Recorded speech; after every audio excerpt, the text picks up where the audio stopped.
Hello, everyone, and welcome back to This Week in Solar. I'm Aaron Nichols, the Research and Policy Specialist here at Exact Solar in Newtown, Pennsylvania. And before we get into today's guest, I wanted to say that today's episode is brought to you by Solar in a very interesting way, not as a sponsor, but as a technology. I'm actually on a road trip deep in the woods of Wyoming right now. And because I have a 200-watt solar panel and a battery bank and a Starlink, I'm able to record this interview from the back of my truck, which is incredible.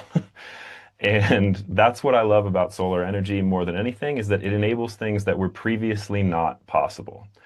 And that is something that I love about our first guest. I really cannot believe he's our first guest, that he agreed to be our first guest on this podcast. But I could go on about him forever. Nico Johnson has been a mentor and a friend to me since I started this industry 2 years ago and started posting on LinkedIn.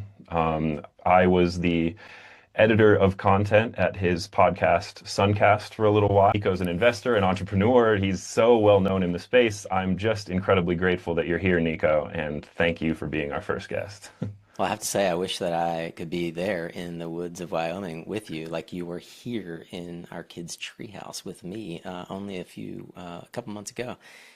And it's been wonderful to see all of your ideas take flight, and the fruit of that is the sort of newfound stardom that I think you're enjoying on LinkedIn, if nowhere else. But it's funny to me the number of folks that you now will respond back to me. Oh yeah, I'm talking to that person, and it's great. It just shows how easy it is in with the current tools at our disposal to build a network and rapport quickly if you're intentional about it. And you're evidence of that. So my hat's off to you. I think that what you're doing with This Week in Solar is wonderful. It's something that I've been asked by countless people that we should be doing. And I'm like, no, we're not a news show. Somebody should do that though. And I'm really, very pleased that you have started this. I encourage you to keep it up. And of course, when you reached out and asked if I would join you for the series, I'm happy to do so. One little way I can both contribute to the work that you're doing and acknowledge that it's work worth doing. Thank you so much, man. And yeah, to riff on your earlier point about just meeting leaders in the space, I've been in disbelief since I came into this industry, just how accessible the leaders in the space have been. I think my favorite story is we were planning a workforce program that unfortunately we weren't able to pull together, but we called Sean White about helping run some of it. And I had done my NABCEP PV associate and taken Sean White's course on HeatSpring and seen his face, and I thought he was going to be this inaccessible digital guru. And then I called the number, and he's just, "Hey, it's Sean White." He answers his phone. Yeah. Yeah, I couldn't believe it. Yeah, it's been so amazing to be connected to so many of these leaders, Yeah. and you have been a large part of that for me. So I'm eternally grateful, and I think that brings us to our first question, which is that on your podcast, SunCast, which everyone here should be listening to if you're interested in clean energy, you've interviewed more than 800 clean energy leaders and entrepreneurs, just the preeminent founders in the space, incredibly brilliant people. So Mhm. obviously, we're going to be navigating a post-Inflation Reduction Act world soon. And among all of these entrepreneurs, I guess it's a two-part question. Is there a common thread that you see? And also, what do clean energy entrepreneurs need to be doing now that we're going to be navigating a world without incentives? It's a great privilege to be able to spend the last decade of my career interacting with what has proven to be a very accessible group of elite performers in the industry, founders, executives, investors, advisors who are helping bring about the clean energy transition. There's something very interesting that perhaps is a through line. It is that because of the nature of our industry, founders in this industry are extremely resilient and are kind of against all odds kind of people. They've chosen to go into a field where started in solar, we had a commanding 0.2% adoption rate in the United States of all energy users, right? Less than, no, it was 0.08. I remember because we said it was less than 1/10 of 1%. It was like 0.08. Um, and we've seen that skyrocket to the single digits, almost getting in double digits here. And the amount of belief that it takes to build a business around that prospect for the last 20 years, or the last 2 years, required more than a spreadsheet and of a fund, like a spreadsheet around fundamentals of how incentives work. A lot of folks get into this industry because they have an affinity for helping their neighbors and the planet, but also because they want to leave a legacy. So one of the things that losing the IRA and seeing the current disruption in our in the incentive structure for this business that happens is it can give it can be a bit of a blow to folks' belief system that this deserves to exist. And that's one of the things that I'm encouraged from creators like you, that there is a need to remind folks that this not only is inevitable, but it needs to exist, and that it is economically feasible around the world without incentives. America is not only one of the most, if not the most, sort of fat incentives in the solar market globally. It's one of the markets that can operate without incentives. You'll hear a lot of naysayers say that it won't. And I would say that the devil's in the details, soft costs, et cetera, and things that we've allowed to continue or perpetuate that shouldn't. But I worked a long time in Latin America, and I watched the Chile market get below grid parity in 2013. 12 years ago. Like, what do the Chileans have that we Wow. don't? Right. Well, for one, their avoided cost, or what they were paying in retail electricity, was closer to like 20-25 cents a kilowatt hour. They didn't even have a distribution system that could distribute power from the north of Chile to the south of Chile. It's like California. It'd be like if California's Right. inland empire wasn't interoperable with PG&E. Right, and they still got to grid parity. Most of Europe is at or near grid parity. Australia has been at grid parity. Obviously, again, it's how much does it cost for the inputs, and we have lived in the privilege of having super low cost inputs. My home, where I grew up in South Carolina, my parents were paying somewhere in the 7 to 8 cents a kilowatt hour range for their predominantly coal power in South Carolina. So it's hard to make the numbers pencil for solar when all that coal power and all that natural gas power has been heavily subsidized to get off the ground, right? So the embodied subsidies are available now to serve as a counterpoint to why we don't need subsidies, but this technology is inevitable. I think that we have to not sell on the technology, but the inevitability of change and the reality that every consumer's pocketbook, thanks to the actions of this administration, every consumer's pocketbook is going to get hit. Everyone's electricity costs are going to go up, not down.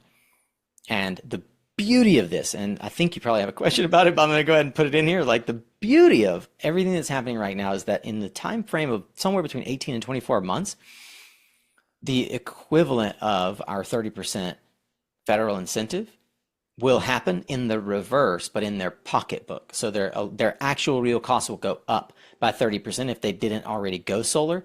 Yeah. And most solar installers at that point will be able to say, if you had gone solar at the end of 25, you wouldn't have experienced this 30% increase. Right. You would have been sheltered or hedged from it. So we really got to get to that inborn American resilience of wanting to own our own power, wanting to be the standard bearer for the future of our family. And you can really actually take control of your family finances by eliminating variable costs. And what your utility will charge you in 18 months is a wild ass guess. So Yeah. solar is one of the best ways to hedge against the inevitable increase. It is really incredible. And I don't want to say lucky because obviously there's people who are going to suffer as a result of this, but we are seeing record power increases in our region as Yeah. an installer that covers New Jersey and Southeast Pennsylvania. We've had an incredible skyrocketing of power rates because of some things that we don't need to get into right now, but it's just going to get worse. And we've been using the language smart shoppers buy in bulk. Why not buy your energy in bulk? Oh yeah. Next. I like that. Why? Yeah. Yeah, I mean, Florida alone has had 20% rise in electricity over the past 5 years. Right. And that's just if you look across the entire market and average it. In Yeah. certain jurisdictions, it's gone up as much as 300%. Same in California. So yeah, I think that obviously covers it's a sad thing to be hopeful about, to know that there's just so much like price gouging, and of course there's going to be a lot utility, just power is going to cost more and more. And I think the Yeah, reason Americans dislike that is because you're just always going to pay more for the same right, product. It's never going to innovate. It's never going to change. It's going to be the same thing, but you're always just going to pay more for it. right. And all of that is still going to exist. So obviously, there's a lot to be hopeful for about there. But is there anything else that you're very hopeful about as we head into this new market? I am two things. One, I am hopeful. There's three things. One, I'm hopeful that solar app will become adopted universally. It has proven to reduce overhead and soft costs, especially in one of the hardest to reduce areas, and that's permitting. So solar apps should be adopted by every municipality across the United States. I think that that will increasingly happen. I'm hopeful, number two, that we will see a right sizing of how teams, how installers treat their sales teams.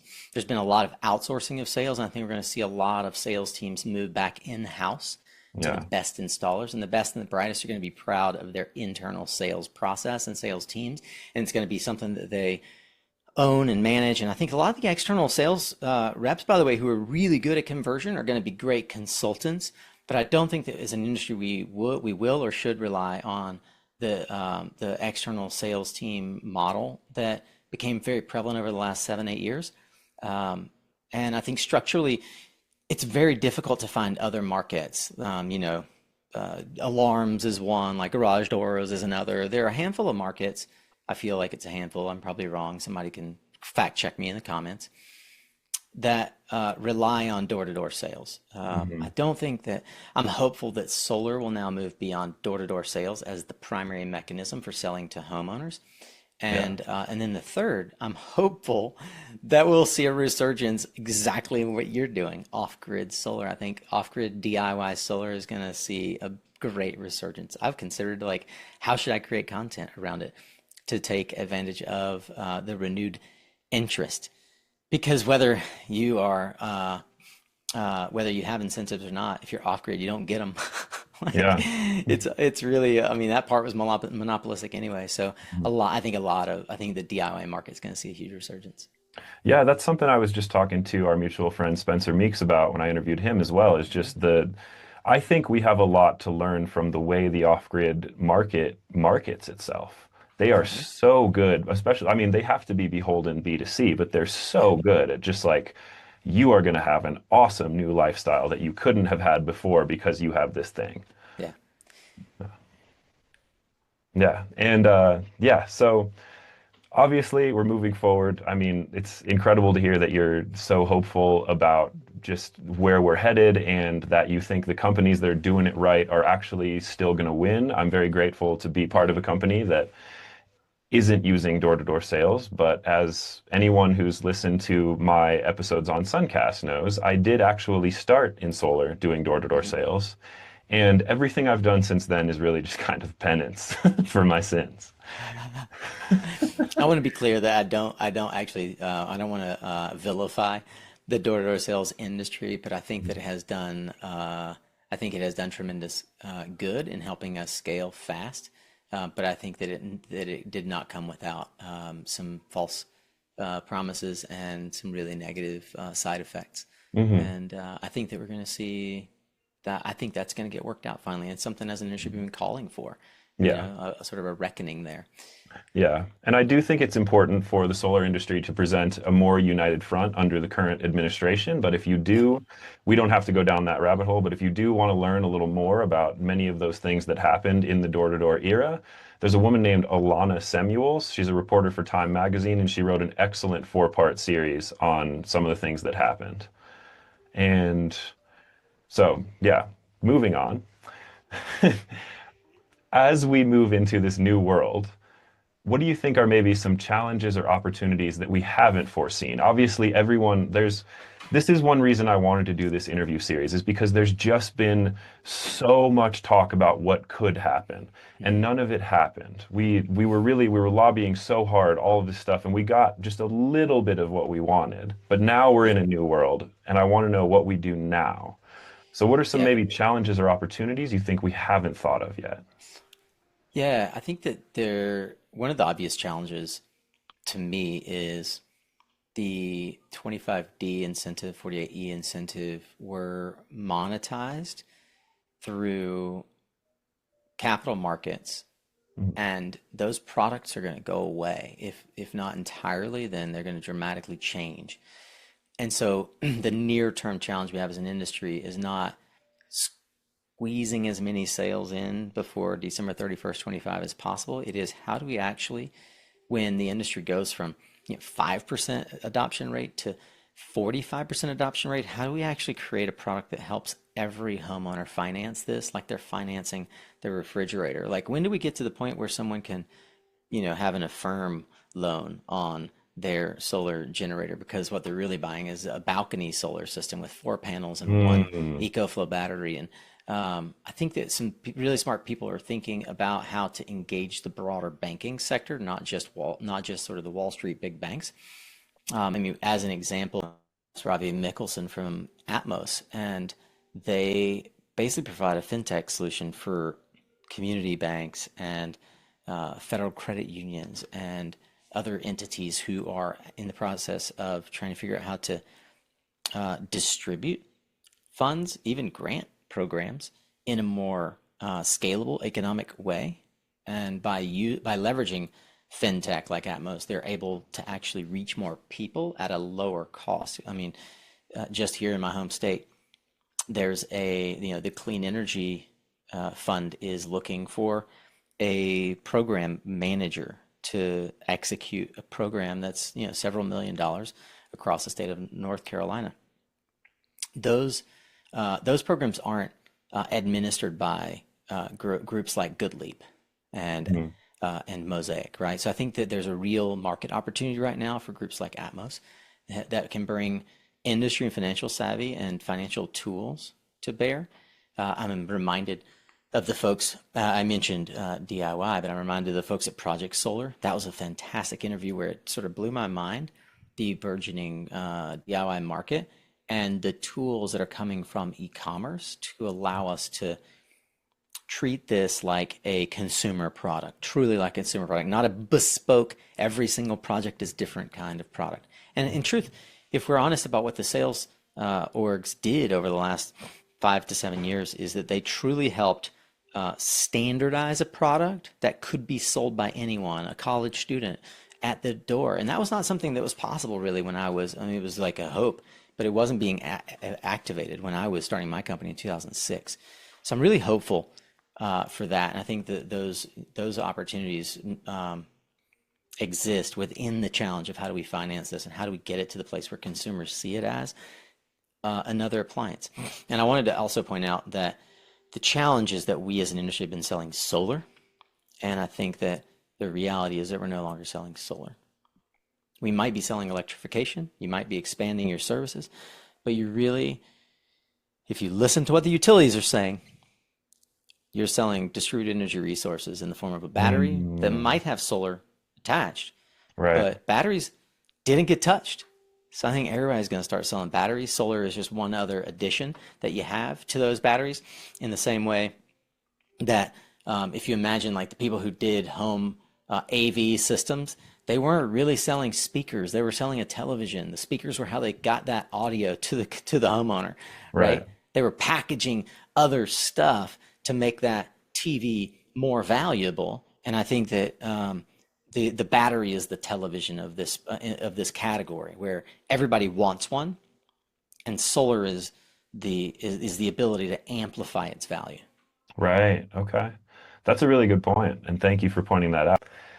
Yeah, Nico, one of the things that has just been so interesting to me since I came into this industry is the quality of people and the closeness of the people that are in it together.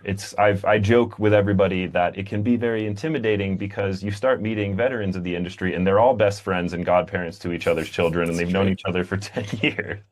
Yeah. So it can feel like it's a club that's hard to break into. But I'm interested, first of all, why do you think such good people are here? And secondly, what do you think causes that closeness? Yeah. I'll tell you, every month as I ride this solar coaster, I think at least once about an alternate reality that I could have chosen that wasn't the pain train that I've been on of trying to get solar to be a commonplace accoutrement, an appliance on everyone's home. It should be on every commercial roof. It should be in every farmer's sort of tech stack, if you will. Hmm. Uh, and I realized that as I've been in this industry since 2006, the people I've met are all here for the same reason I am, and it's by and large, which is not universally true, by and large, not to make money. It is to leave an impact. It is to leave a legacy. I want the work that I've done for the last 20 years and for the next 20 to be remembered collectively. I don't know that I will reach the status of any famous person in terms of being remembered beyond the day that I finally close my eyes. But I do believe that the folks that I've met who have persisted in this industry, who have stayed here long term, who have become my best friends and my children's godfather and godparents and adopted uncles and aunts, they they just had such deep belief that this needs to happen. Mm. And when you see someone else that has that belief, it's not unlike an F1 team, right? So imagine the sheer impossibility if you back up 15, 20 years of, let's say, 20, 25 years of an African American Brit winning the F1 championship, right? And yet the way that Lewis Hamilton captured the imagination of the F1 community, there were people who virtually willed his championship into existence. And yes, it required him to be a world-class athlete and committed to the cause and be on the right team. But if you look back, it was inevitable that it could be possible, right? A lot of Right. us have been such sort of enablers of the industry for the past 20, 30, 40 years. Our dear friend Johnny Weiss, who was the founder of Solar Edge International, just passed away. He had a deep, abiding belief that people needed to be trained properly and that we needed to build the workforce that would build this industry. And he didn't do it to make money, he did it to make impact. I have people call me all the time and they say, I'm working at XYZ company in fossil fuel or in banking or in healthcare, and I hate my life. I've made Mm. more money than I ever thought I would make, but I dread the moment that my kids will ask me, why didn't you do something different when you had an opportunity? Why did you stay in this career? And my only answer would be financial security, right? So many of us, Aaron, have actually foregone financial security in search of being a contributing member to something that could change the paradigm of how we use, make, store, and transfer electricity. And I do believe, as Jigger Shaw has said, that this effort, not just solar and batteries, but everything related to climate, is creating climate wealth. It's the largest wealth transfer we've seen in many generations. And so I think that one of the things that makes us all so close is that we believe that we are seed planters, not harvesters in that journey. And and there are a lot of what beautiful analogies that could be made around that. But when you are in a community of seed planters, then you're like-minded and you are long-term oriented. Mm-hmm.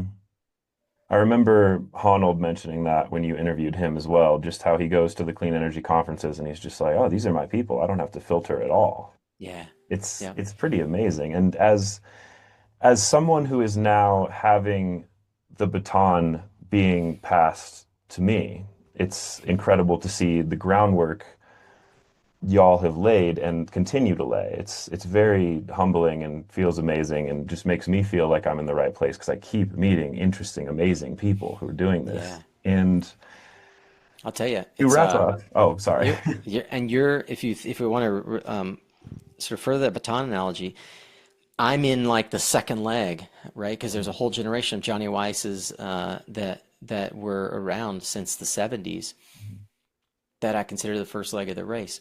My Yeah. generation, really picked up the baton, started running with it, or received the baton around 2004, 2005, 2006, Hmm. kind of in that 2004 to 2010 era. Yeah. And I think that you are in that third leg of the race. Hmm. And that what that means is like in the racing, by the way, in that relay race, every leg gets progressively faster. Hmm.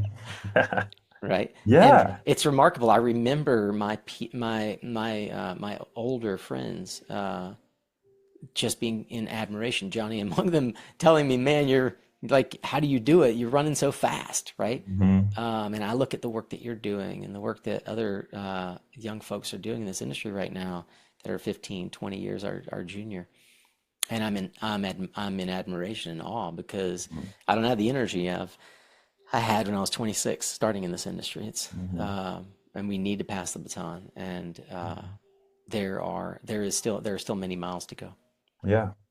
And as we think about baton passing, I'd like to give you the chance to riff a little bit, and I'll tee you up with this by the fact that I just spoke at my grandma's 80th birthday party like a weekend or two ago. Happy birthday, And Grandma. yeah, happy birthday, Grandma. And as I was sitting down to write a LinkedIn post about it afterwards, I realized just the timeline that she's existed on versus the timeline that renewable energy has existed on. Like you said before we started recording, the Rural Electrification Act was 1935. She was born in 1945. She was born into a world where renewable energy as we know it did not exist. Obviously, we used windmills to pump water, but Hmm. PV cells weren't even invented until 1954. And then that was just this Amazing. completely fringe technology that no one had adopted or used for anything until Jimmy Carter put solar panels on the White House. And that wasn't until 1979. And that was just to heat water. And then now, even in the last 20, 25 years, we've just the price per watt has plummeted. So to end things, where do you think renewable energy or solar or whatever will be in 80 years? And we'll both be gone. No one will hold us accountable for the answer. Yeah, I love that. I'm glad that I won't be held accountable to this answer. I've said it from the beginning of my show. I remember Camilo Patrinani, episode 3, I want to say, of SunCast, said in my final question, which was the crystal ball, very similar to this. He said, solar energy will be free. So I'm Okay. going to borrow from Camilo. I'm going to forward it to all of your audience. In 80 years, solar energy will not only be so ubiquitous and accepted, but will be so cheap that you will effectively consider it free energy, and there will be entire new paradigms of energy services or businesses built because of the energy revolution, the clean energy revolution that we fostered. So 80 years from now, not only will people be aghast at the idea that there was opposition in the same way that people now are aghast at the idea there was opposition to cars or typewriters or computers, Hmm. right? There will be a moment where our children's children will say, "What do you mean people didn't like solar power? That's like saying you don't you don't like clean air, you don't like cool air. That's like saying you don't like water in the Right. taps in your home." We'll be like, we Well, used to just dig things up and burn them and then had to go yeah, find more things to dig up and burn. yeah, and the beauty of that though is what it perpetuates or what it creates is it creates so many business opportunities. Like, what would you do if you had free electricity? What businesses could you build? What Mm. paradigms would you shift if energy was free, ubiquitous, Mm. accessible, firm, distributed? how would you rebuild the world around you if you knew that was inevitable, like I said Mm. in the beginning? And it is, in fact, inevitable.